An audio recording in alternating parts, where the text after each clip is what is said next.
que yo no había recibido por estar en el lugar equivocado.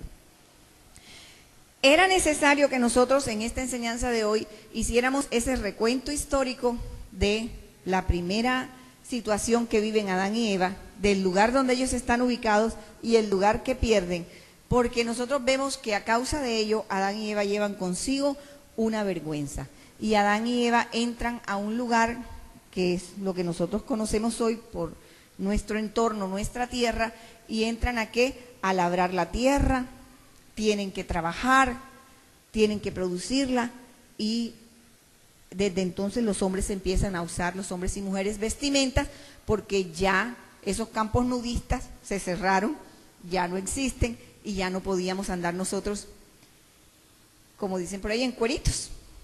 Y yo quiero llevarlos en la búsqueda de un personaje en las Sagradas Escrituras que se sentía avergonzado por su condición, porque entonces nosotros vinimos y heredamos esa vergüenza.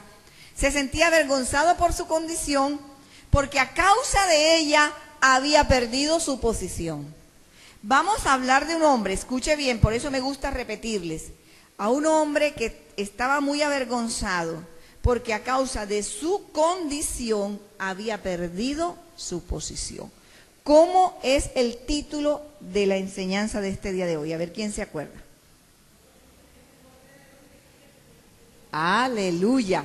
Pues, amén. Así es, mi hermanita Sire, con voz de trueno. Gloria sea al Señor.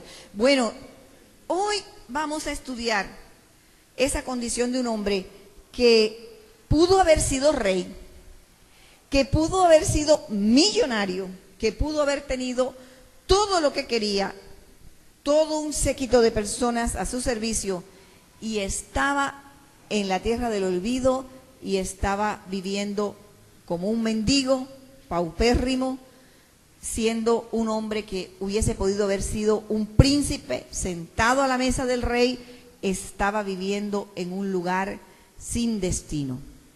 Ese hombre es Mefiboset. Y Mefiboset, la palabra Mefiboset significa, ese nombre significa el destructor de la vergüenza. ¿Ahora entienden por qué tuve que empezar por Adán y Eva y contarles todo lo que vino a causa de ellos? Mefiboset significa uno que fue sacado de la deshonra. Significa desgracia y humillación, aquel al que le quitaron la vergüenza. Así que Mefiboset puede ser hoy un ejemplo muy especial para nuestra vida, porque nosotros sabemos que Jesucristo vino a quitarnos la vergüenza. Amén, gloria sea al Señor. No hay una sola persona aquí que pueda decir, yo no la tenía, porque la heredaste de Adán y Eva, cuando ellos fueron retirados del paraíso. Además también se te quitó la posibilidad de vivir disfrutando de la herencia que Dios nos dio, porque es que lo que pasa es que Dios nos había dado la tierra y su plenitud y todo lo que en ella hay. Dios nos había dado potestad sobre los animales, nos había dado para que tomáramos toda fruta y todo lo que había en el mundo, pero al ser quitados de ese lugar lo perdimos todo, esa herencia la perdimos, saben ustedes eso, ¿verdad? Y entró a nuestras vidas esa vergüenza. Y Mefiboset era un hombre que a causa de su condición estaba avergonzado, pero aquí ese nombre indica algo especial. Ese nombre está diciendo, es que Mefiboset es aquel al que le quitaron la vergüenza. ¿Será que usted puede decir, es que Elizabeth es aquella a la que le quitaron la vergüenza? Es que Emil es aquel al que le quitaron la vergüenza. Aleluya, gloria sea al Señor. ¿Cuántos que están aquí ya el Señor se llevó la vergüenza de sus vidas? Amén. Nosotros antes estábamos avergonzados por el diablo. ¿Tú qué vienes a hablar si tú eres un pecador? Te decía.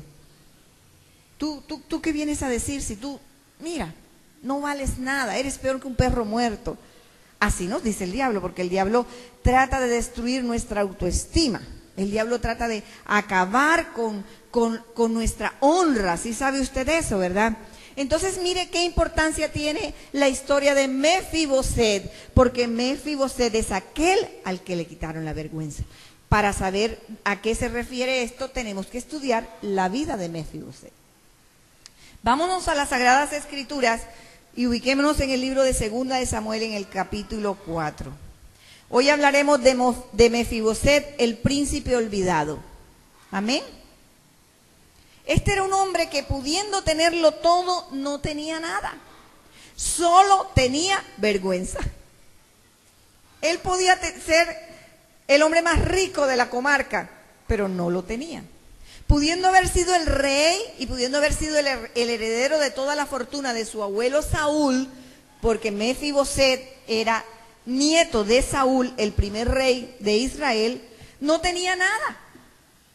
Pero sí tenía vergüenza. Él estaba avergonzado, estaba olvidado por todos, estaba en el anonimato. Mefiboset era un don nadie, como decimos nosotros. Nadie se acordaba de él. Estaba escondido, pobre, asustado, sintiéndose como un perro muerto. Y en Israel los perros no valían nada, y si estaba muerto, pues menos, imagínense. Mefiboset era un hombre avergonzado por su condición de invalidez y de pobreza. Entonces, busquemos lo que dice Segunda de Samuel 4. Dice, Jonatán, hijo de Saúl. ¿Quién se acuerda de Jonatán? Algunos dicen Jonatán. Vamos a decirle Jonatán. Jonatán, hijo de Saúl, tenía un hijo, ¿cómo? ¿En qué condición? Lisiado de pies. ¿Eso más o menos a qué se refiere? A un inválido, ¿verdad? Tenía un hijo lisiado de pies. Tenía 5 años de edad cuando llegó a Jezreel la noticia de la muerte de Saúl y de Jonatán. Su nodriza lo tomó y huyó, pero mientras huía apresuradamente, se le cayó el niño y quedó cojo. Su nombre era Mefiboset. Pasó algo terrible a la edad de los 5 años de Mefiboset. La vida de Mefiboset hasta esa edad era proeminente. Saúl tenía a su hijo Jonatán y este a su vez había tenido un hijo que se llamaba Mefiboset, y el primero en la estirpe de la herencia de los reyes era el que tenía más posibilidades de ocupar el puesto del rey cuando éste muriera. Así que los hijos de los reyes siempre se han llamado príncipes, y los príncipes eran educados para que un día llegaran a ser reyes y ocuparan el cargo, y tenían asegurada una herencia porque los reyes eran dueños de casi toda la tierra que gobernaban. Entonces, pues era un niño bonito, era un niño de cuna, era un niño que por sus venas corría sangre azul, era un príncipe y era uno destinado a llegar a ser rey. Pero a los 5 años algo pasa. Su posición y su condición era de lo más privilegiado posible que una persona pudiera sentir. Pero cuando Saúl muere y cuando muere Jonatán, los enemigos de Saúl y de Jonatán preguntan dónde están los hijos, que por cierto Saúl tenía muchos hijos, y salen y los matan a todos. Y esta nodriza lo que quiso hacer cuando toma el niño en brazos y huye con él es salvarlo. Porque si el niño quedaba en palacio, una vez llegaran los enemigos del rey, ¿qué iban a hacer? Matarlo. Pero con esa condición de ese destino, con esa mala suerte, si se podía llamar, el muchacho se le cae, no sabemos si se le cayó de un caballo, yo no sé en qué iba esa nodriza, en qué iba esa mujer, esa niña que lo cuidaba, pero el golpetazo debió haber sido bien fuerte, porque el muchachito se le parten las piernas. Y la condición allí no era que allí no había ortopedas y allí no había médicos ni cirujanos, ni había clínicas como las hay hoy. El niño se va a un lugar de destierro, se va a un lugar en donde se va a encerrar. Ese lugar se llama Lodebar. Y